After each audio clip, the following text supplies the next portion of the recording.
I'm in the Middle East at the start of a month-long journey into one of the most complex conflicts in the world. In the second program, I'll be exploring the state of Israel, meeting ordinary people who have lost loved ones. They are terrorists. The God will revenge your blood. That's what is that. And seeing firsthand how the Jewish state deals with the enemy at its gates. It's got tear gas back at us. But now I'm on my way to Gaza, seen by many as the front line between Islam and the West. I'll be meeting with the militant factions determined to destroy Israel. And we'll also meet the ordinary Palestinians caught in the crossfire.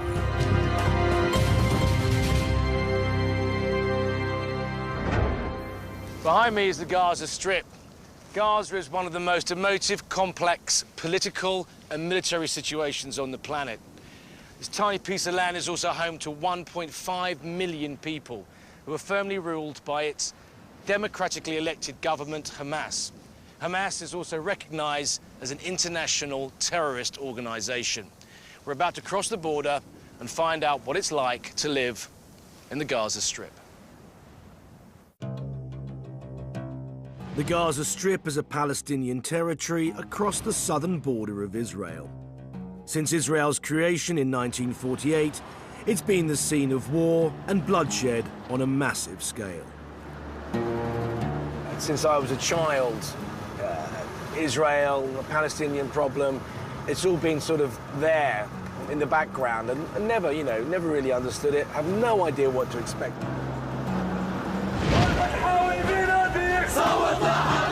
In 2006, the people of Gaza shocked the world by electing Hamas as their rulers.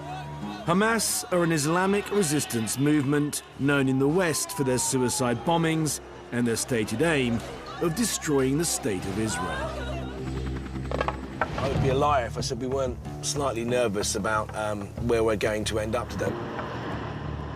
Since Hamas took power, Israel has effectively blockaded the whole of the Gaza Strip. Right now, this is the only entry point into Gaza, and it's one of the most heavily fortified border crossings in the world. Here we go, then. To the other side. Increasingly, since Hamas were elected, armed militants from inside Gaza fire rockets and mortars into southern Israel in retaliation for the closing of borders and Israel's occupation of Palestinian land in the West Bank. In response, Israel has cleared a 1-mile buffer zone around the Strip. Getting into Gaza involves a half-mile walk through no man's land, where the welcoming party will be a Hamas security checkpoint. So these guys are probably checking for alcohol, which is obviously forbidden, pornography, which is forbidden. The irony is not lost that I'm being, searched by a member of a terrorist organisation. Normally, I think it's the other way around. That they're, Right, well, we've been given the all-clear by Hamas. We're going to go into Gaza now, proper. This vehicle's been chosen on purpose because it's so low-key. As Westerners here, we are potential kidnap victims, so the more low-key you are, the less chance you have of being taken.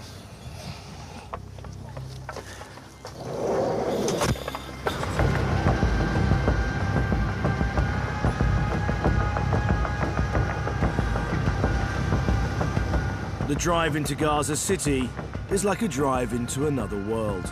Wherever I look, I see destruction. The one thing that I'm not used to is seeing that amount of damage being done in such a highly populated area. It's quite shocking.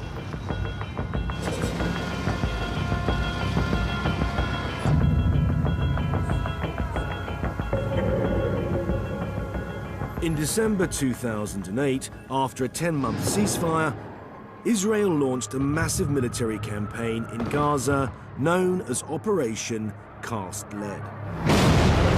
This attempt to crush Hamas and stop rocket attacks employed the full might of the Israeli army. including the controversial use of white phosphorus shells. The conflict left 13 Israeli soldiers and over 1,300 Palestinians dead. Much of Gaza's infrastructure was targeted and destroyed, including 80 government buildings and over 200 schools. However, 8 months on, Hamas remain in power.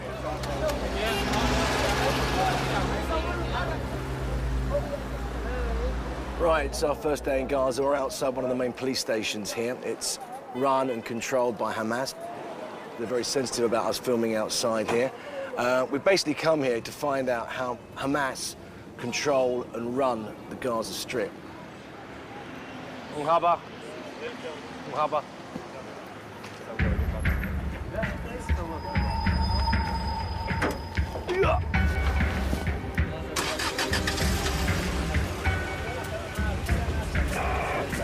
Welcome to Gaza.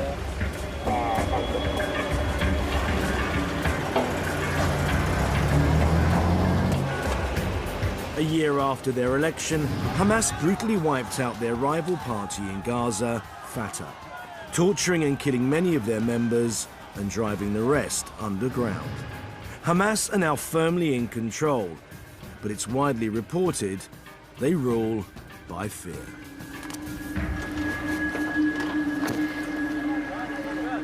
So it looks like this is this roundabout here is where they're going to set up a checkpoint. While Hamas might be seen as a terrorist organization abroad, here at home, they are the official police force on the streets. And should you cross them, you are dealt with very severely.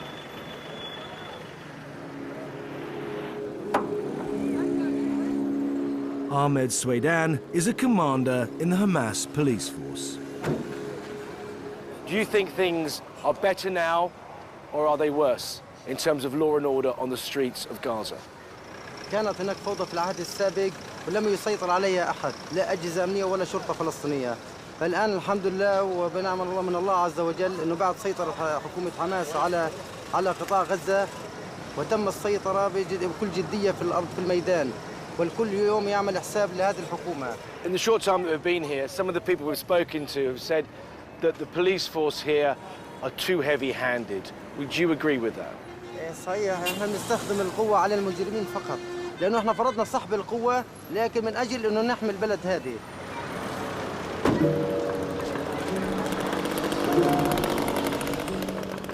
Israel's military campaign to destroy Hamas seems to have done little to dent their power. Almost a year on from the war, the destruction it caused is everywhere to be seen. 60,000 houses were damaged or destroyed during the fighting, and today 20,000 people remain homeless. Now Israel, like Hamas, is facing a possible charge of committing war crimes. We're actually going to meet some people who have moved back into what was their home. Assalamu alaikum. Mohammed Qadir's house was destroyed in Operation Cast Lead. His family, like many, are living in the rubble of what remains. How do you feel about Israeli people now?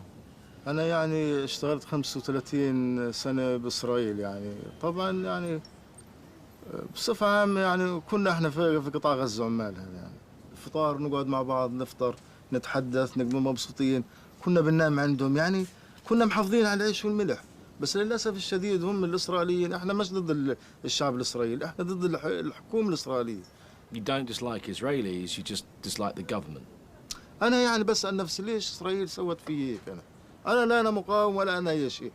أنت يا إسرائيل أنت ما انتصرت على أي شيء يا إسرائيل، أنت لا انتصرت على حماس ولا انتصرت على مقاومة ولا انتصرت على أي شيء. بتعتبر هذا انتصار بتعتبر يا إسرائيل إنك أنت انتصرت على بيتي؟ لا. Israel stated they targeted this neighborhood of Abed Rabu because it was being used as a hideout for militant fighters and a launching area for terrorist rockets. If I was going to understand this situation, I needed to meet the militants who are still firing rockets despite the Israeli response and find out what good they think they're doing for the people of Gaza. We've let it be known that we want to talk to a militant faction. Days have gone by with no response. But when we finally hear that a fundamentalist group is prepared to meet us, I must be honest and say, I have mixed feelings. There are questions I want to ask them, but we also run the risk of handing them a propaganda opportunity.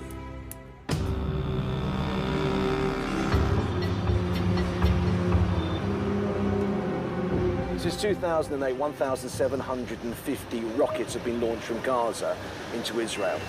One of the groups responsible for those launches is the Islamic Jihad. We're on our way to meet them and ask them why they're still determined to send rockets into Israel, despite the fact that the response from Israel was so extreme.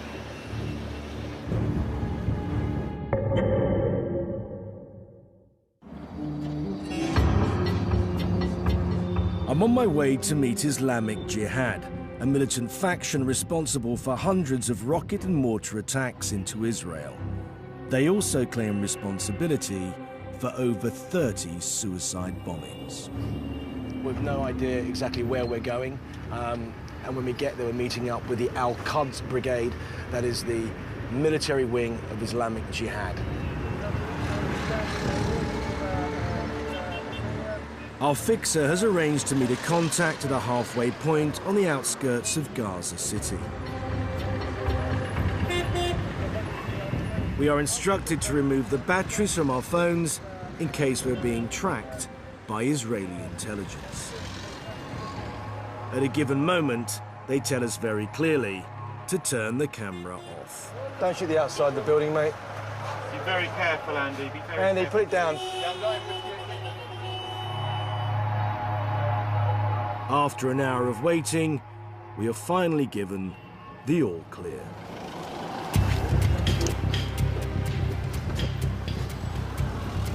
Vehicles turn up on the other side of the road. We're following a white Jeep.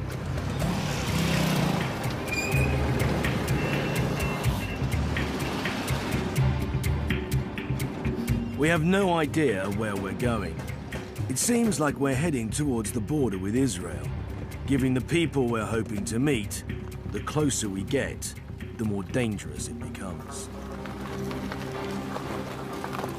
So we are perilously close to the border right now, and you know, if these guys are seen or noticed by the Israelis, then you know, probably all hell will let loose. Right, here we go.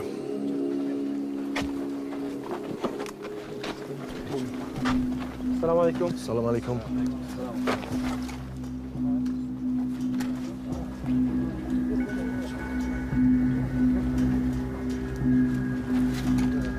You've got guys here, very, very heavily armed. So you've got RPG to my left, variant AK-47s. You've got a guy with a sniper rifle there. مجاهدين تحركوا مجاهدين. Speed on camera, just be very careful. Guys, a question. If you make rocket attacks onto Israel, aren't these people vulnerable from the retaliation? نحن نكون دائما قدر الإمكان في هذه الحالة أن نبعد عن المواطنين. قدر الإمكان أن نبعد عن المواطنين حتى لا نؤذي المواطنين. I find it hard to believe that in an area as built up as Gaza, that these militants could ever guarantee the safety of the civilians around them. And yet they claim that support for their cause is growing. Since January and the Israeli operation, have more people wanted to join your organisation as a result of what happened? صحيح. المواطنين عندما رأوا قوة وشراسة مجاهدين سرايا القدس في المنطقة في الاجتياح الأخير أو في الحرب الأخيرة، جاء لي أحد الآباء وقال لي أنا أريد ابني استشهادي معكم. أريد أن أبعثه استشهادي معكم. On that subject, your organisation has been responsible for some 30 suicide attacks in Israel, is that correct? بالنسبة لعمليات سرايا القدس في داخل إسرائيل، عمليات كثيرة وجميلة وشديدة على الشعب الإسرائيلي، والأكثر قتلى في الشعب الإسرائيلي، وهو عملية بيت ليد، عملية الشهيد الاستشهادي أنور سكر وعملية الشهيد الاستشهادي صلاح شاكر. عندما الشهيد الثاني وهو صلاح شاكر فجر نفسه بعد الشهيد الأول أنور سكر ب3 دقائق. العملية قتلت أكثر من 30 خنزير إسرائيلي وأكثر من 200 إصابة تقريبا. Do you see in the near future any sign of negotiation happening between any of your organizations and anyone in the state of Israel? لا نفكر في أي شيء من المفاوضات مع الإسرائيليين، ولا نجري أي ولا حكومة ولا حكومات ولا انتخابات.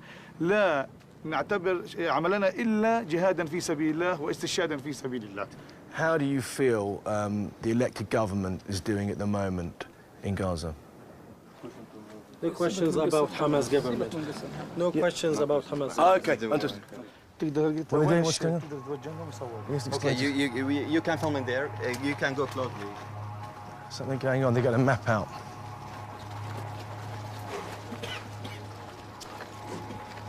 طبعا موجود زي ما انتم شايفين عندنا هان منطقة ايش زراعية. احنا موجودين هاي الشارع العام، احنا موجودين في المنطقة ايش؟ الشارع الفرعي التحتاني. حيكون في عندنا دروع، حيكون في عندنا قناص. They're practicing. They're going to show us what they're doing. Yes. So you've got Ross not practicing. It's actual work that they see the maps and now they have to go to act. For example, now they will go to plant the bombs, the small bombs, but have a good effective. And even you can go and see this process when they go to plant the bombs. This is a real bomb. A real bomb, sure. Just wait.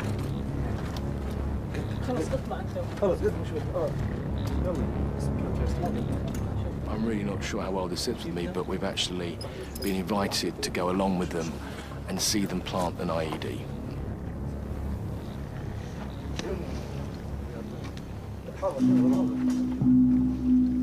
So that is a substantial size bomb there. They're going to show us exactly what they do. Very often, Israeli special forces will come ashore in this region, and obviously they lay booby traps for them. And they're just about to show us how they place those booby traps, known as improvised explosive devices.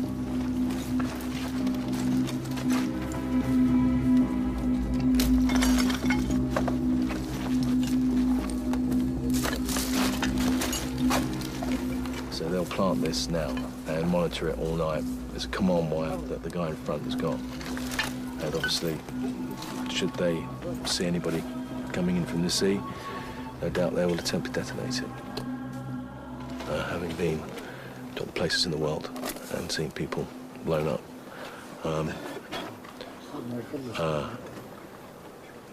I'm not entirely happy at all about being here and witnessing this and even putting it on camera, but unfortunately this is a brutal fact of what goes on here. The Al-Quds Brigade told us they were moving north towards the Israeli border, and our lights and camera were allowed no further. These militant fighters are in the minority in Gaza, and yet their doctrine seems to set the agenda. The war with Israel in January seems only to have strengthened their resolve. It's not the first time that I've met young men who are prepared to kill, but it's one of the first times I've ever met young men with guns who are prepared to die for what they believe in. And from what I could see, they were totally committed. And, you know, they have something more than a gang member will ever have, because they have what they believe is God on their side. The next morning, Islamic Jihad informed us that the IED had been removed and there were no reports of any explosions or casualties. Militant groups like Islamic Jihad are determined to keep firing their rockets into Israel until the Jewish state is destroyed.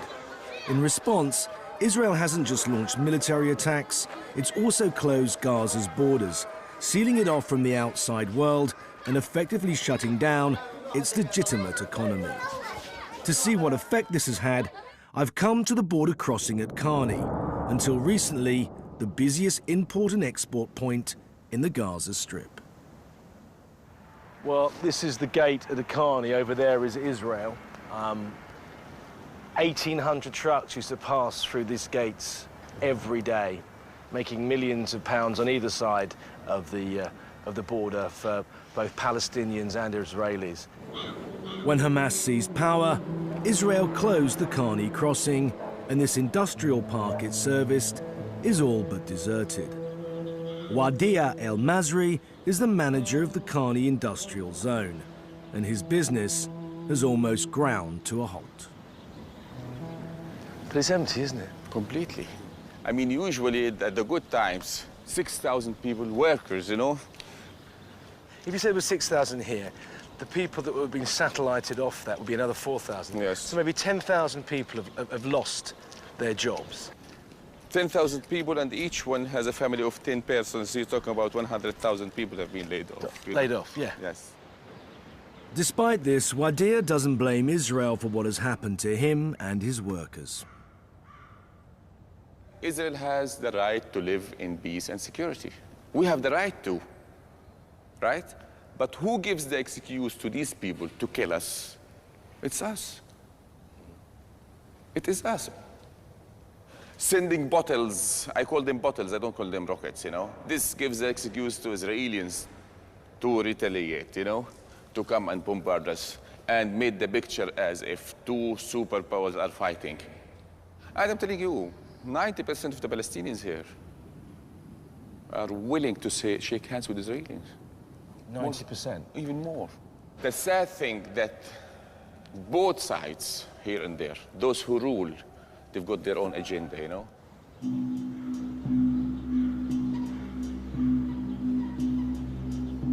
With the factories and border crossings closed, I want to find out how Gazans are surviving and putting food on their tables.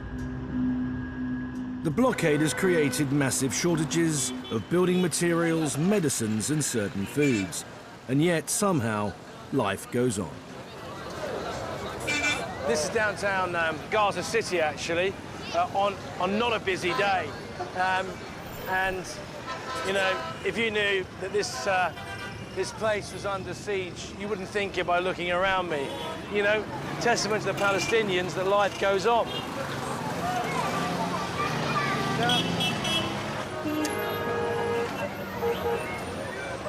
Hiya.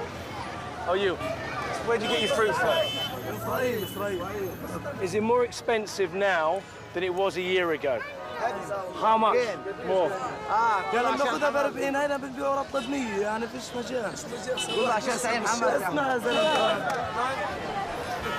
In terms of the future, do you think things are going to get worse for you as a grocer or better? أما يتمم من الله إن شاء الله يكون أصلح من هيك، لأنه وضع صعب بالأمانة جدا، صعب جدا.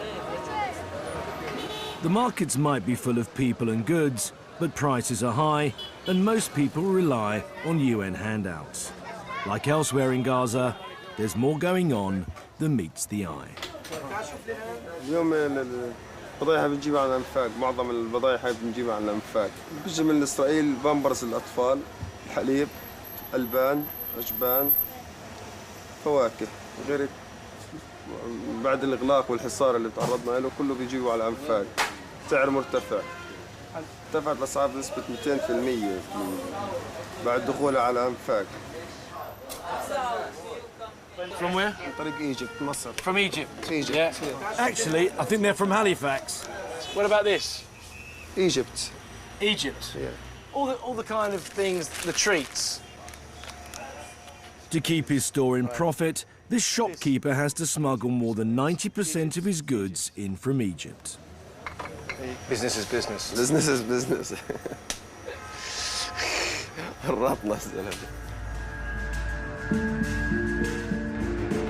We set off with the southern town of Rafah, rumoured to be the capital of the black market in the Gaza Strip. As we approach the closed border with Egypt, we come across what looks like a large encampment of tents and tarpaulins. We have in fact driven straight into the heart of the smuggling operation in Gaza.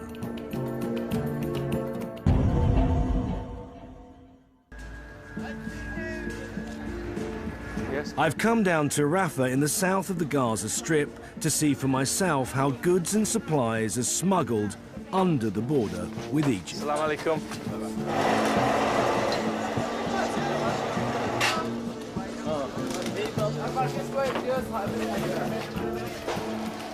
This is Gaura. Gaura? Coffee, yeah? Nescafe. Nescafe. There's coffee there and I can see chewing gum.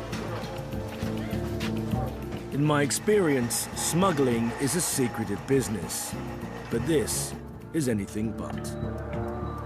Beneath each of these tarpaulins is the entrance to a tunnel that burrows under the Egyptian border and surfaces just 200 meters away. There is nothing secretive about what is happening here. Local people told me that every smuggler pays a tax to Hamas to keep their tunnel open. If that's true, then this is state-sanctioned smuggling and would explain the presence of Hamas security officers. We've arranged to meet with Ahmed Youssef, the Deputy Foreign Minister of the Hamas government. Oh man, you don't see many black Mercedes around here, so I'm guessing this is our man. Mr. Youssef? Hi, nice meeting you. I just can't believe how many tunnels do you think are here? It's more than 1,200, and you don't know how much these things expanded every day, because it depends on the needs of the market. It's become like a business. Do Hamas control the tunnels? No, Hamas has no control on any of these tunnels. Hamas just try to monitoring the goods to make sure that nobody smuggling drugs or anything can hurt the people of Gaza. Can arms come through here, ammunition? I have no idea. I have no idea about the arms, but I don't know. These tunnels are far from safe. On average, 3 tunnel workers are killed each week, either by attacks by Israel or Egypt, or more commonly, by the roofs collapsing. Are you gonna go down? I'm gonna go down, yes, have a look. You have enough courage to go down? I hope so. But this is something you will never forget. Okay. There you go, it feels a bit odd. Right. I just hope it's Kemp proof, because I weigh considerably more than the young man that just went down. Okay. Oh, that was a bit scary. As you can see, I'm going down some way now. It's good.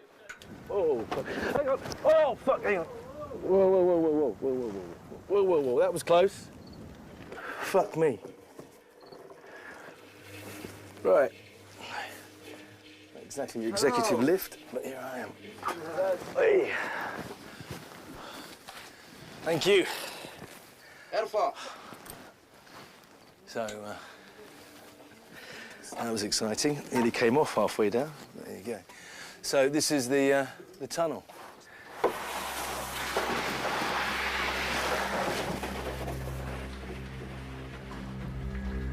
The workers in this tunnel don't want to be identified. They're working 12-hour shifts for just $25 a day. These things have just been pointed out, the telltale signs of a fall. When it starts cracking like this, and it's cracked all the way here, you can see, I don't want to push it too hard, but all this now is cracking. And the guy has just been explaining to me that that's the first sign of collapse. The further into the tunnel I go, it gets hotter, narrower, and lower. The cracks are literally starting to show. Just how basic and dangerous these tunnels are is about to become apparent as I round the next corner.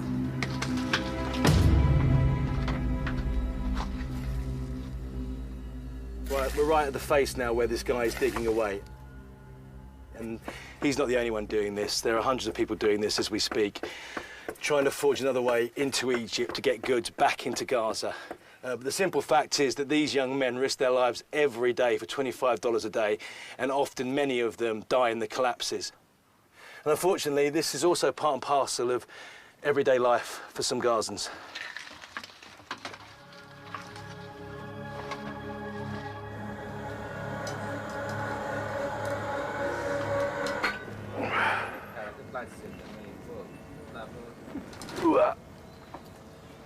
Well, as you can see from me, it's very hot down there. We had a little collapse while I was waiting to come up, and you can see the panic on the guys' faces. They all ran down there. Luckily, it was only a very small one, and I, for one, didn't go down to check it out. I waited near the so-called lift or ladder. But that was an incredible experience, actually, and to think that those guys are doing that every day, 24/7. Seeing that young man risk his life and scrabble in the dirt for $25 a day makes me realize the lengths people are going to put food in their stomachs.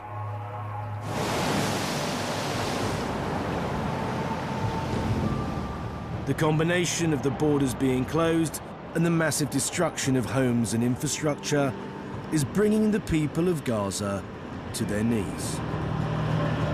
It's also put the United Nations aid effort in Gaza under enormous pressure.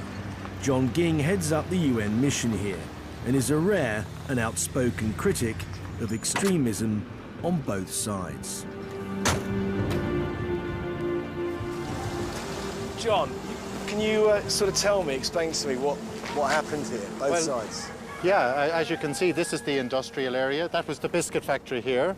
And then down along on this side, you have the cement factory just over the brow of the hill. And remember that the announcement was that this whole war was about destroying the infrastructure of terror. When you look around the Gaza Strip and you see what infrastructure has been destroyed, then you realize very quickly that that was not the infrastructure of terror, it's the infrastructure of the economy.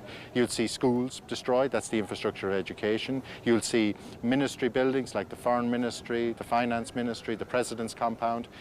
This is the infrastructure of peace. You need these ministries to have a state. The Parliament building, that's the infrastructure of democracy.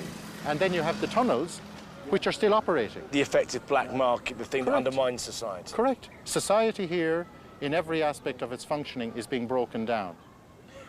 Do you think that all of that was done purely and simply because of an election result?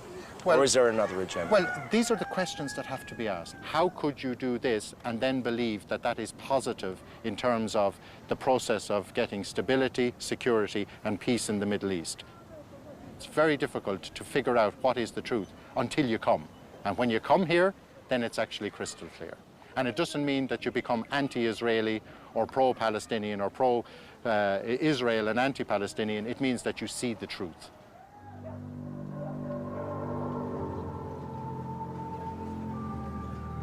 What about in terms of your job? How much harder has your job become? My job is exponentially harder as a result of this. Why? Because of the impact on two things: the mindsets of the people. There's more extremism in Gaza than there was before this round of conflict, born of the frustrations, the despair, the poverty, and so on. And also the humanitarian situation is massively bigger. All those people who had jobs and so on and so forth, food. They're now queuing at our centres for food. I have not got more money. I have to spread it out thinner. You're asking people not to retaliate, but of course, when people are hungry, they become angry. Well, this is it. You treat people as hostile, then they will become hostile. We're in conflict with extremism. Let's be absolutely clear about that. There is a battle going on here at the grassroots level. Half of the population of Gaza are kids. Whether we're going to win that battle in terms of shaping how they think, their values and their behaviour, will be determined by the environment, ultimately, that they're growing up in. And I have to say very clearly, we're putting up a fight, but we must be clear, we're losing that fight at the moment. John's was a bleak message about the future in Gaza, and I was struck by his conviction that extremism was on the rise. And I was about to find out for myself just how early that extremism can begin.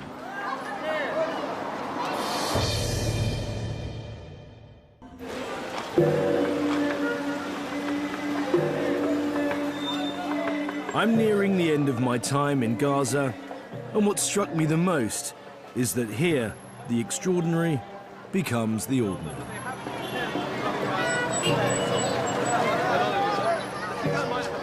Everywhere you go in Gaza, you see murals like this depicting Arab fighters fighting Israel. There are also, nearly at every roundabout, there is a martyr posted on a wall. Some of them even light up at night. You know, you don't see pictures of footballers, you don't see pictures of sporting heroes. You see martyrs or graffiti urging jihad. And what you see a lot are young boys, very young boys. There's one behind me right now who's got a plastic gun in his hand. And you don't see kids kicking footballs around. You see them playing shooting games. You don't have to be a professional psychologist to work out. With all those images coming into you day in, day out, it's going to have a profound effect on you when you grow up. Death in Gaza is so commonplace, it has quite literally become a way of life.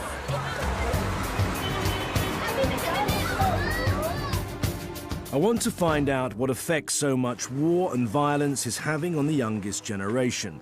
So I've come to a psychiatric clinic to meet some of the children in its care. So, guys, what's it like living in Gaza? What's it like to live here? غصب بعرفش. انت كيف تعرف؟ غصب بعرفش. لا هو أنا بعترف فيها. Well, why does he not accept Gaza? ليش طيب؟ عشان زي خرا كلها. Do you think it's dangerous living here? كيف؟ من الاحتلال. Does it scare you? أنا من ناحيتي بخافش بس في صغار بخاف. أنا نستشهد أحسن شيء واحد يستشهد يخش الجنة. He's saying he'd rather be a martyr. Yeah, rather than to live here in Gaza, to get rid of the fear. لسه أحسن بروح الجنة بروح عند الله كتب له بكتب له. Go to paradise, it's better to go to God. Does everybody believe that?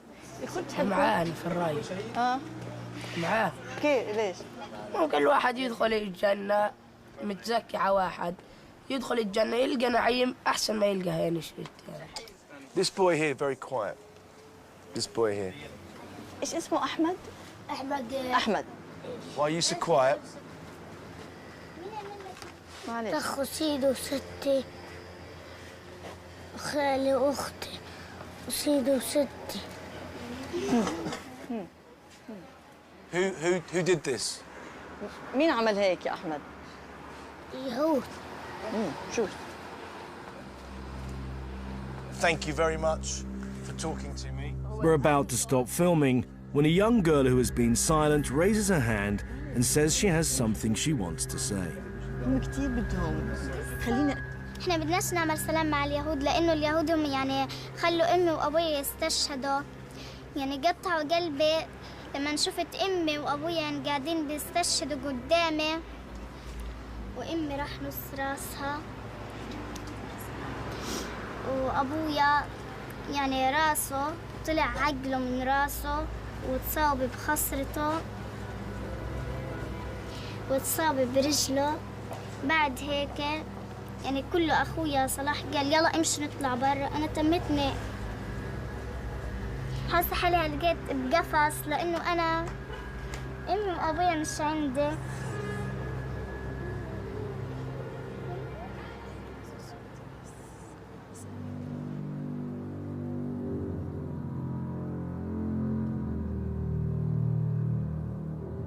I wonder how anyone could heal the despair and pain that these children feel, and how hard it will be to stop some of them wanting to take some kind of revenge.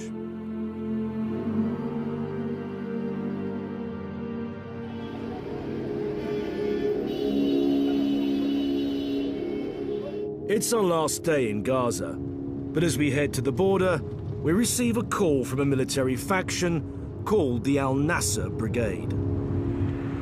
They are the military wing of the Popular Resistance Committee. They requested a meeting with us. They're one of the many factional groups that exist here in Gaza.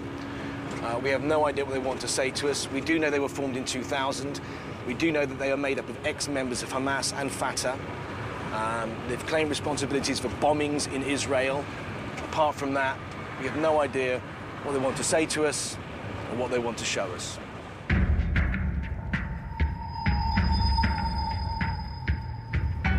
They could be using us quite simply to up their propaganda. On the other hand, they could be luring us into a trap.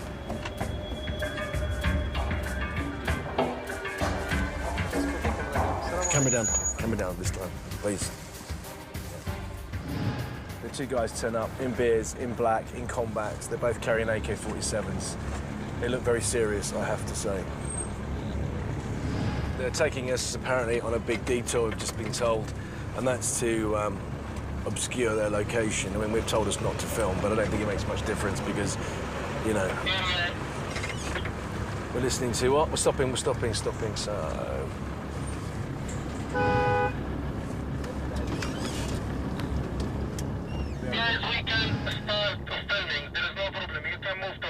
Okay, we've been given the go-ahead.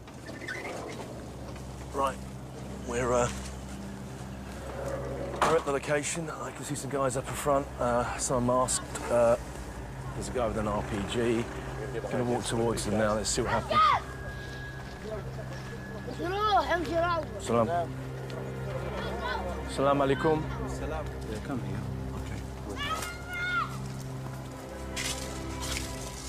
The leader insists we move away from the vehicle towards a covered area in the orchard.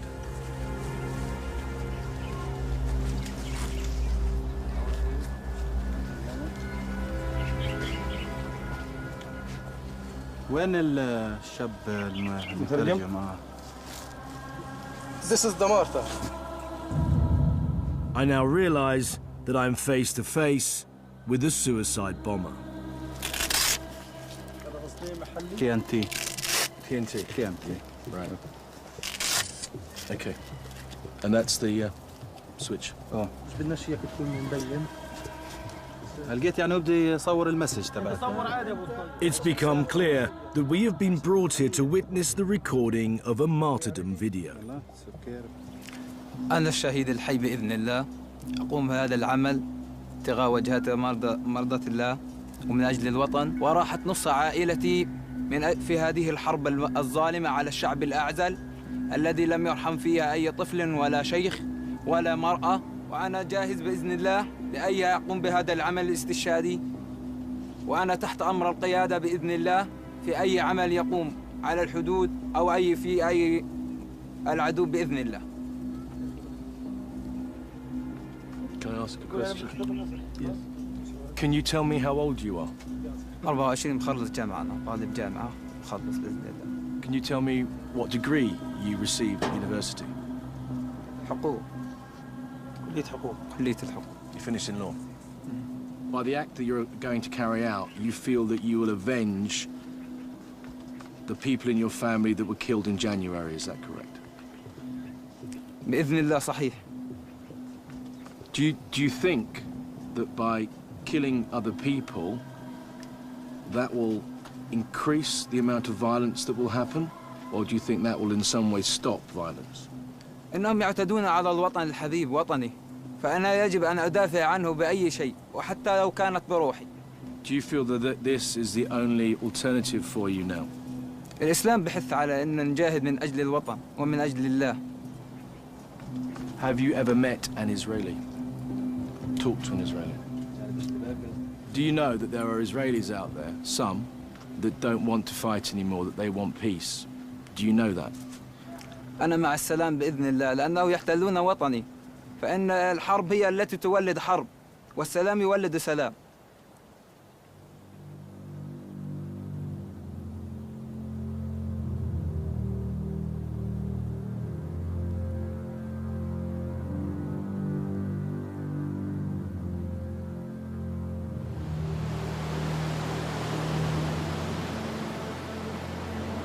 We never came here expecting to come up with any answers, and I certainly didn't have any views I wish to have reaffirmed.